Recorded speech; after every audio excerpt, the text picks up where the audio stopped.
Mwita Waitara, swali la nyongeza. Asante Mheshimiwa Naibu Spika. Mheshimiwa Naibu Spika, nina maswali mawili ya nyongeza. La kwanza, Mheshimiwa Waziri ameshafanya tathmini ya kujua ukubwa wa tatizo la matundu ya vyoo msingi na sekondari kwa nchi nzima na kupanga mkakati wake. Nataka nijue. La pili, hii ni sahihi katika karne ya sasa wabunge sisi wa Tanzania kuendelea kujadili na kuuliza maswali kila mwaka ya matundu ya vyoo, meza na viti na watoto kaa chini? Asante. Mheshimiwa Naibu Waziri, majibu. Asante sana Mheshimiwa Naibu Spika.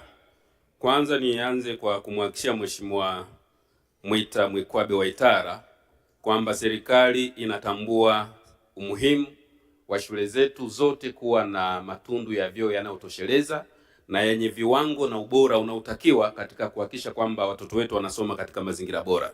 Kwa hivyo kila mwaka tumekuwa tukifanya tathmini ya matundu ya vyoo yaliyopo, upungufu, na kuweka mikakati katika kila bajeti kutenga fedha kupitia mapato ya ndani ya halmashauri, lakini pia kupitia serikali kuu kwa ajili ya kujenga matundu ya vyoo. Kwa hiyo tuna tathmini ya kila mwaka, tunajua kiasi gani tunayo, kiasi gani tunahitaji, na serikali imeendelea kutenga fedha na kujenga ili kuhakikisha wanafunzi wanasoma katika mazingira bora. Lakini swala la pili, Mheshimiwa Naibu Spika, ni dhamira ya serikali kwamba tuondokane na changamoto ya matundu ya vyoo kabisa, na ndio maana tunaendelea kutenga fedha kila mwaka.